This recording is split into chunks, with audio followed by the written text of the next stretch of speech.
Imagine that it is tomorrow morning and you're just waking up. You find at the foot of your bed, beautifully wrapped in gold foil, a package with your name on it. You spring to your feet, grab the gift, and tear it open. Inside, you find success. Success for the rest of your life. It's yours. You've got it. Some kind guide left it while you slept. Let me ask you, what would your new gift look like? What color would it be? How big was the package it arrived in? How would you describe it to the next person you spoke with on the telephone? How did it make you feel receiving a gift like that? Would you be excited knowing that you had in your hot little hands success for the rest of your life?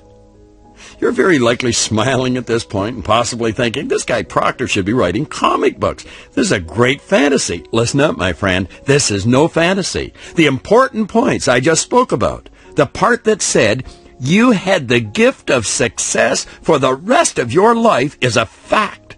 You've got it. You may not know that you have it. In other words, you might not recognize this wonderful truth, and if you don't, you certainly have not been able to enjoy or share your success with your loved ones. But you've got it. Look at it this way. Bring your full conscious attention to bear on my voice, the sound of my voice, how I am sounding out each word. Next, shift your attention to an object that is within your sight. I can see a white cordless telephone in front of me. Bring your attention to bear on an object, any object, in front of you. If you're listening to this in your automobile, focus on your rearview mirror. All right, now, I want you to think of the ease with which you flip your attention from the sound of my voice to whatever object you chose to focus on. It took no effort. Well, with the same amount of effort, you can literally go from being unsuccessful to successful, from feelings of lack and limitation to a feeling of abundance in all areas of your life. Listen. That's in the direction you choose in life to go. So build a mental image of beauty. The whole world will follow you glow. That's it. Success is a direction that you choose. It has nothing to do with how much money you have, how old you are, where you are, who you are, or what you've done in the past, or even what you are presently doing at this specific moment. It's the direction you are going. It's the direction you choose to go with your life, and it is your choice. Activate your imagination for a moment. We're going to create a hypothetical situation of an individual who's filing for bankruptcy, going through divorce court, on crutches, with no particular place to sleep tonight, nothing to eat. Yet, the individual is successful. The old conditioning or the old paradigm you might be operating with could be causing you to think a person in the situation I just described, bankruptcy and all, sure doesn't look or sound successful. And, of course, that is generally where the problem with most people begins. They're going by what they see and hear, which is pretty natural. That is what we're taught to do from birth. That kind of thinking will cripple you every time. Mentally focusing on present physical results will only give you more of the same type of physical results. This hypothetical individual, who was surrounded by the overwhelming negative results, could have suddenly become aware of the bold, bare, beautiful truth that success is a direction, which begins with a decision and has absolutely nothing to do with anything outside of himself. At the precise moment the hypothetical individual made a decision about what he wanted, and he knew what he wanted, and then made another critical decision, he would let go of the past and move in the direction of his dream. That's it. That was the magic moment that made him successful. Success is achieved by making a decision. Earl Nightingale used to tell a story of a successful businessman who was asked when he became successful. He replied, "I became successful when I was sleeping on a park bench because I knew where I was going and I knew that I would get there." The obvious question then is, if success is that simple, why do so few people participate? They don't know, and they don't know that they don't know. That is why so few people enjoy success. If you had a couple of ton of gold bullion buried in your backyard, but you didn't know it was there, how much good would it do you? It wouldn't do you any good because you didn't know it was there. The only real problem anyone will ever have is ignorance, not knowing. There are so few people who are truly successful, and so many others who desperately work hard all of their lives attempting to be successful, that the average person is deluded by an overwhelming amount of evidence which indicates success is hard to obtain, and those who do achieve success are either lucky or extremely brilliant. The great majority of the population is so busy attempting to make ends meet that they never take the time to actually do proper research or make an in-depth study of highly successful people. Every person who has made such a study has arrived at the same shocking conclusion. Success is merely a decision. That's it. You must decide what you want and then begin moving toward it. You decide now, right where you are, and you begin with whatever you've got. That's it. Don't argue with it. Success as a word or as a concept has fascinated people for centuries. It has probably been analyzed and discussed as often, if not more, than any other word in this or any language. However, relative to the total population of any country, there are only a few people anywhere who understand what success is all about, what the word means. Although there would understandably be some, there are very few people alive who have invested more time studying this word than myself. I have spent almost all day, every day, for 33 years analyzing success. Over the years, I have had many failures, but I have also had numerous exciting wins. I've enjoyed these experiences on many continents around the world. I believe it is important for you to understand this did not all take place in my own backyard, and there have been millions of dollars involved. The wins and the failures have both proven to be extraordinary personal learning experiences. I share this with you in support of my claim to understand the subject success. I have come to the firm conclusion that the very finest and most accurate definition of success I can give you is one my former employer and associate, the late Earl Nightingale, gave to me many years ago. Success is the progressive realization of a worthy ideal. When you give this definition of success the thought I have given it, and tested it as I have, you will realize just how perfect a definition it is. Earl Nightingale invested 17.5 years searching for this secret, this definition, before he found it. He left this world 40 years later without changing one word. Add to that what I previously mentioned, that I accepted Earl Nightingale's definition of success and have worked with it for well over 30 years, and you'll not alter a single word. Success is the progressive realization of a worthy ideal. I'm really making this sound simple, aren't I? Well, it certainly appears simple. But like so many other things in life that appear fairly simple, they're not that easy. Nor are they that simple. They require thought. Think of it this way. Intellectually, most everyone would think they understood Earl Nightingale's definition of success. The progressive realization of a worthy ideal. Just decide what you want and go for it. But there's more to it than that. You have to take it apart and analyze it. Let's take that word progressive. Progressive does not mean that you go at it with everything you've got for a day or two and then you slacken off for a week until someone comes along to wind your stem and cause you to take another run at it. Progressive in my dictionary is defined a few different ways, but one of the definitions says this: increasing in severity, intensive. I believe that's what Earl Nightingale had in mind. The realization part indicates an ever-increasing awareness, which would indicate that the materialization of the worthy ideal is becoming more obvious. Then, the worthy ideal becomes very interesting. Let's take ideal first. James Allen, the great Victorian author, put it so well when he suggested that an ideal is an idea that we have fallen in love with, meaning that it consumes our intellectual self, our emotional self, and our physical self. I like that. Now, for the worthy segment of this magnificent definition of success, the word worthy is the stumbling block for most people. Misunderstanding this part keeps the masses in the foothills wandering aimlessly, frequently frustrated, often angry, and too often miserably disappointed with themselves and their accomplishments. It's like the little boy said to his dad, "Okay, Dad, we got the big house, the 2-car garage, the cars, the boat, and the place at the lake. What's next?"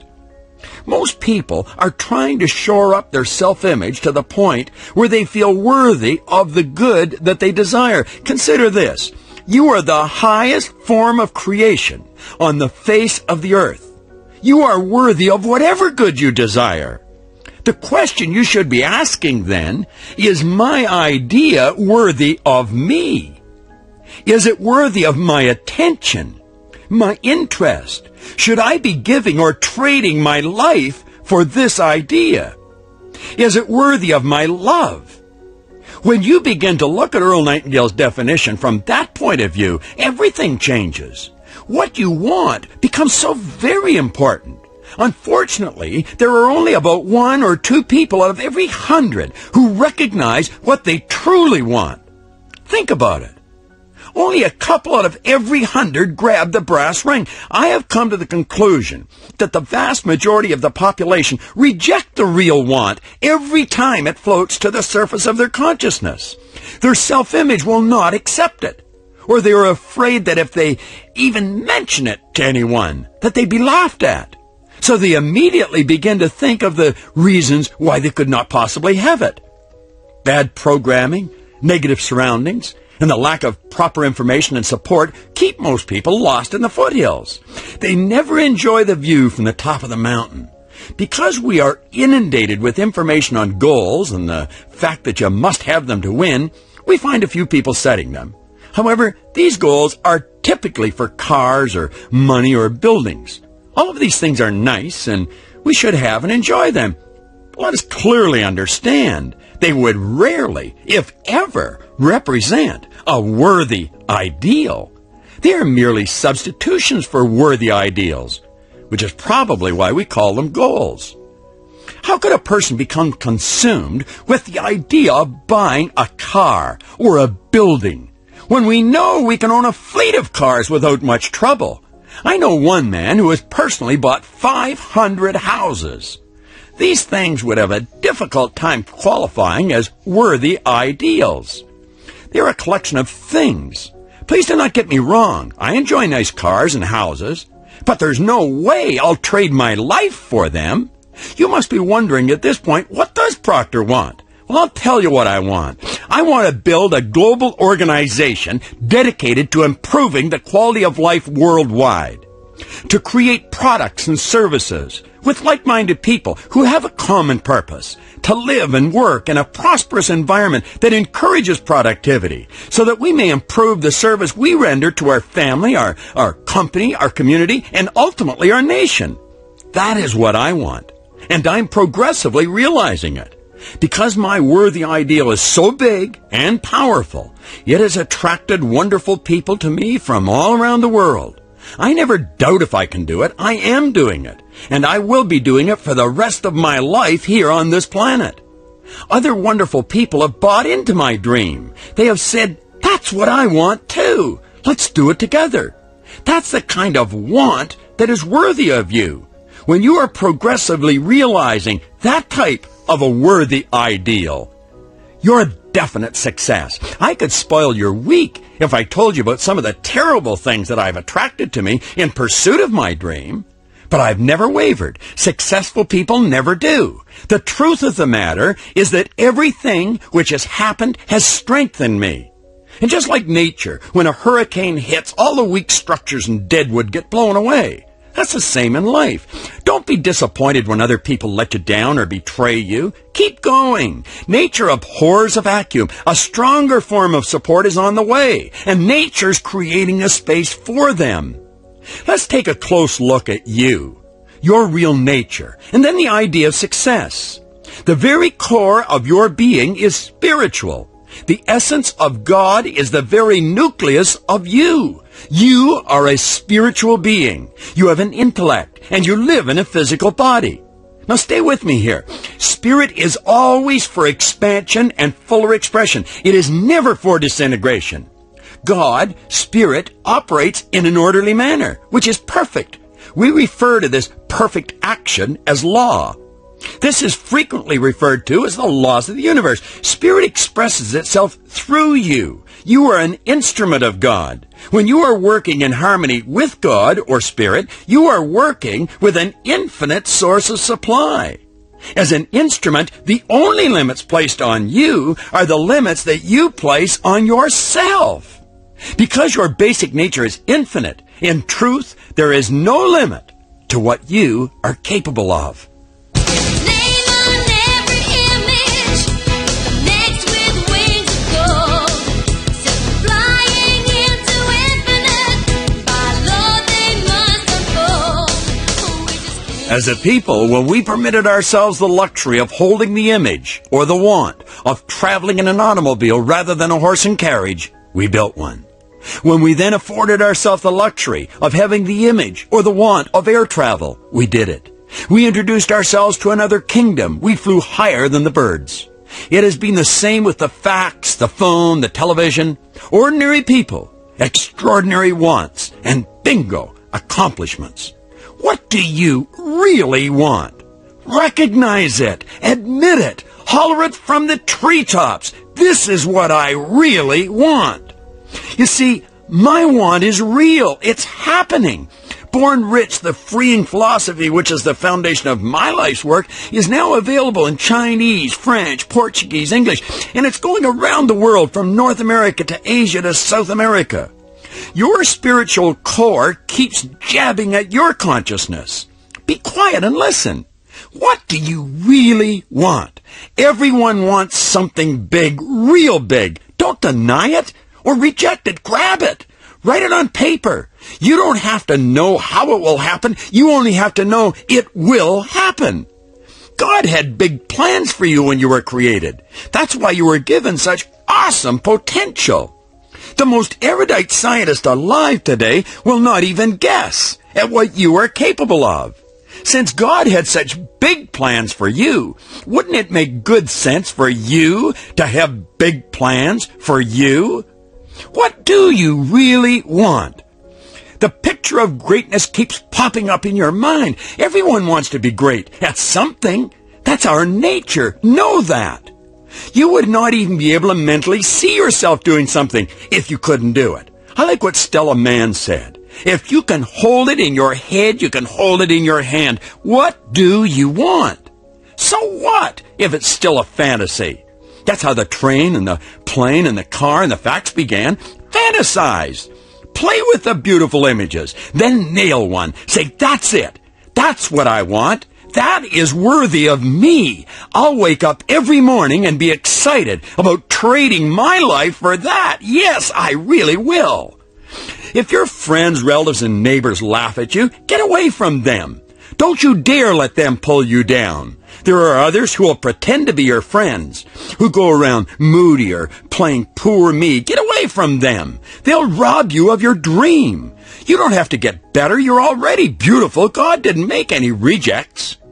The progressive realization of what you want will bring with it a greater awareness. Your power and magnetism will compound. Your want must be big, beautiful, and you must really want it.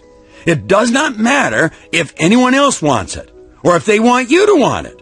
It only matters that you want it. If you truly want to live a successful life, you must be progressively realizing a worthy ideal. That is success, and that does require change. You're going to meet up with resistance. But by following the suggestions on this cassette and the suggestions on the cassette on persistence, you must choose a big, powerful want. I'm going to call it the want of your life. Understand the resistance will be strong. It will. But by properly preparing for this resistance, you'll beat it. You will win. Keep in mind that the degree of resistance you will encounter is in direct ratio to the size and the nature of the idea with which you begin to work. The visionaries have always been persecuted before they were recognized and rewarded, but that's okay. They understood what was happening. They realized that when people don't understand something, they have a tendency to ridicule and criticize it. I've taken a piece of literature on resistance by William Penpatrick that I truly enjoy reading. It helps me, and I know it's going to help you. Prepare your mind for what Penpatrick said. Be quiet and enjoy it. Learn. He said, no person, idea, or institution becomes great until great resistance has been encountered. Greatness cannot be achieved until this concept is understood. Unfortunately, the average person is ignorant of this rule to achievement. Mr. and Mrs. Average, in their ignorance, is fearful and reluctant to encounter even slight resistance. They don't want to make waves or be criticized, and they incorrectly feel that criticism will hold them back and prevent their happiness from being realized. In truth, the opposite is the case. Take note, when we begin to change, we are first given resistance by our loved ones, for they fear change because change means facing the unknown. When we begin to make rapid progress or commitment to rapid progress, we have roadblocks thrown up by our friends and relatives. They begin to resist by negative comments and actions, which are devices to cause you to maintain the status quo. Now, if you are to achieve great progress, you must prevail against those closest to you. This is difficult and requires courage because you desire to please and not hurt those you love. The truth is that great harm befalls your loved ones when you fail to be yourself, to do your thing and become what you are meant to become. This is so because you lose your enthusiasm for life.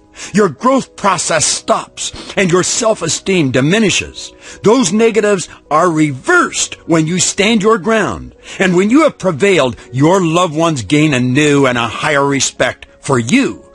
History records countless events which prove the point. We are fortunate to have such great resistance.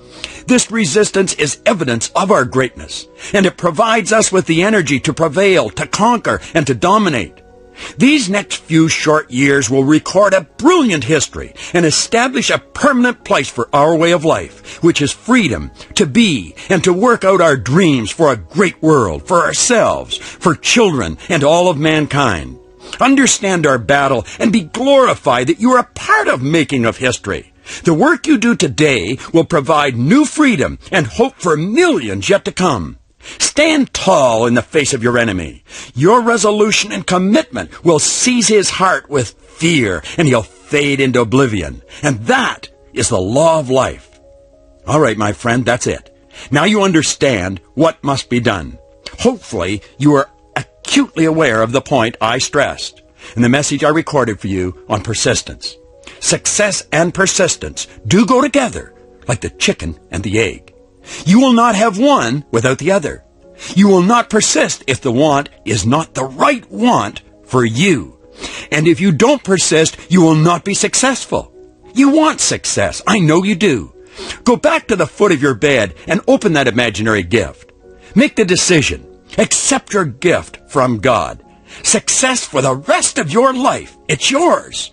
Come and climb the mountains with us. We'll enjoy your company. Success is the progressive realization of a worthy ideal.